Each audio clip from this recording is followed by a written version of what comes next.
بسم اللہ الرحمن الرحیم۔ بندہ اللہ سے زیادہ محبت کرتا ہے یا اللہ تعالیٰ مومن سے زیادہ محبت کرتے ہیں؟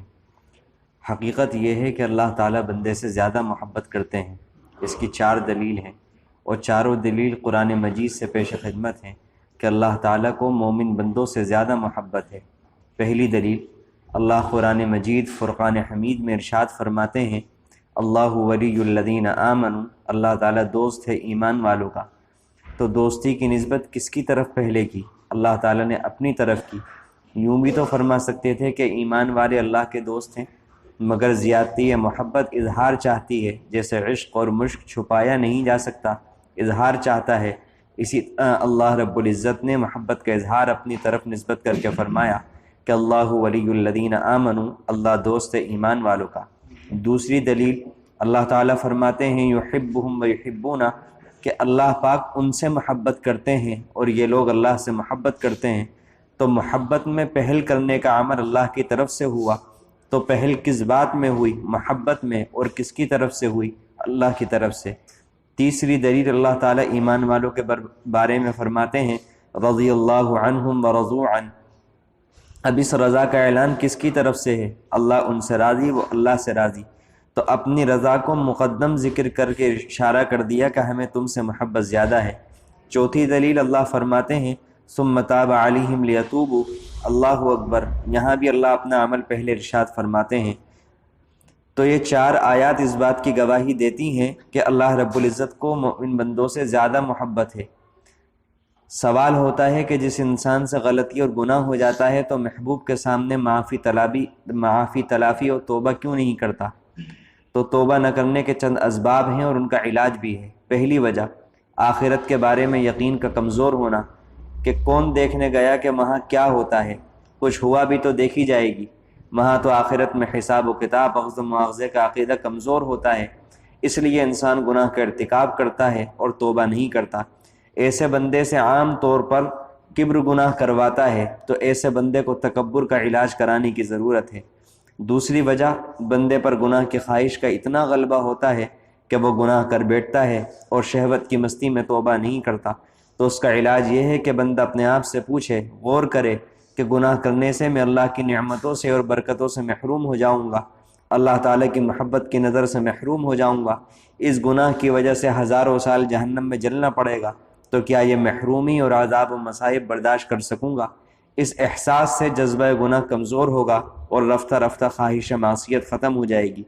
تیسری وجہ، انسان یہ سمجھتا ہے کہ دنیا تو ہے نقد اور آخرت ہے ادھار، لہٰذا نقد میں ہاتھ بڑھاؤ، ادھار کے پیچھے کیا بھاگنا، جو من میں آئے وہ کر لو، اور پھر وہ توبہ بھی نہیں کرتا۔ اگر دل کی یہ کیفیت ہے تو اس کا علاج یہ ہے کہ انسان اپنی موت کو یاد کرے کہ دنیا اگرچہ نقد تو ہے مگر موت سب کو آئے گی۔ بڑے بڑے بادشاہوں، امیروں، حکیموں، سب کو موت آئی، کوئی دنیا میں نہ رہا۔ پیارے حبیب صلی اللہ علیہ وسلم کی خدمت میں جبرائیل علیہ السلام تشریف لائے اور انہوں نے عرض کیا، عش ما شئت فإنک میت، جتنی چاہیں زندگی گزاریے، پھر ایک دن آپ کو موت آنی ہے۔ تو جب موت آنی ہی ہے تو پھر کیوں نہ انسان اپنے گناہوں سے سچی توبہ کرے۔ چوتھی وجہ، انسان کو گناہ کا ارادہ تو نہ ہو، لیکن گناہ کا موقع ملنے پر انسان اس نیت سے کر لے کہ آئندہ نہیں کروں گا۔ یہ بھی شیطان کا بہت بڑا دھوکہ ہے کہ اس نے ذہن میں ڈالا بس آخری دفعہ کر لو، مگر نفس کی یہ سیڑھی ذہن میں چلتی رہتی ہے کہ گناہ کا موقع جب آئے یہ کہہ کر گزرو کہ بس آخری دفعہ کر لیتے ہیں، پھر چھوڑ کر توبہ کر لیں گے۔ اگر ہم اس طرح گناہ کرتے رہے تو پھر گناہ کی عادت پختہ ہو جائے گی اور توبہ کی توفیق بھی سلب ہو جائے گی۔ پانچویں وجہ، انسان کو رحمت کی امید ہوتی ہے، اگرچہ میں گنہگار صحیح مگر اللہ بخشنے والا ہے۔ تو اس کا علاج یہ ہے کہ بندے کو سوچنا چاہیے کہ کہیں اس گناہ کی وجہ سے ایمان سلب نہ ہو جائے اور میری موت ایمان کے بغیر نہ آئے، کیونکہ گناہوں کی سزا میں سے ایک یہ بھی ہے کہ بعض گناہ کی وجہ سے اللہ تعالیٰ بوقت موت اس کی زبان پر کلمے کو بوجھل بنا دیتے ہیں۔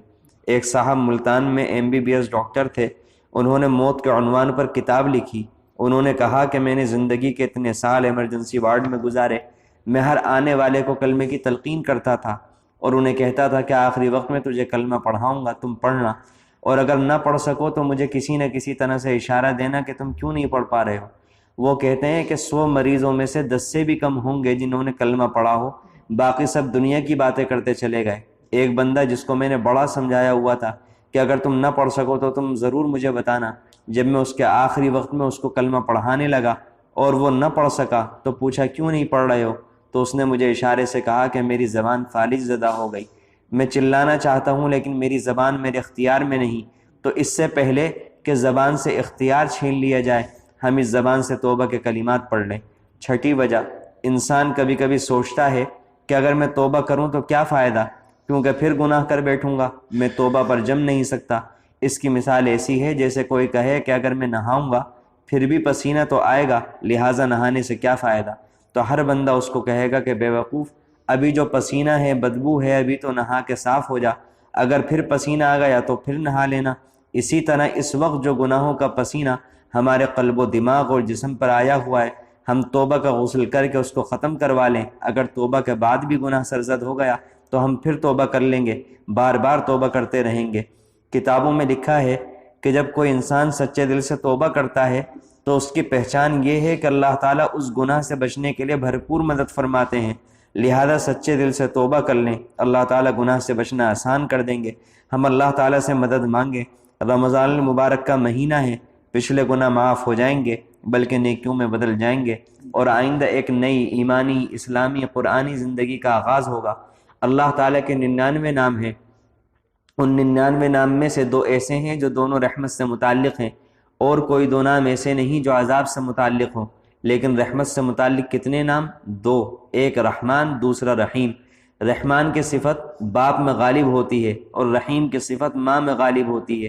اسی لیے کہتے ہیں کہ ماں مار تو لیتی ہے لیکن کسی کو مارنے نہیں دیتی۔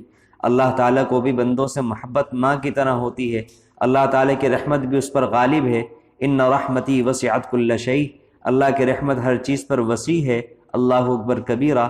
تو ہم بھی اپنے گناہوں سے سچی توبہ کر لیں تاکہ اللہ کے حضور ہمیں رمضان المبارک کے اندر مغفرت نصیب ہو جائے، اللہ کے حضور ہم بخشش کیے ہوئے گنہگار بندوں کی قطار میں شامل ہو جائیں۔ آمین۔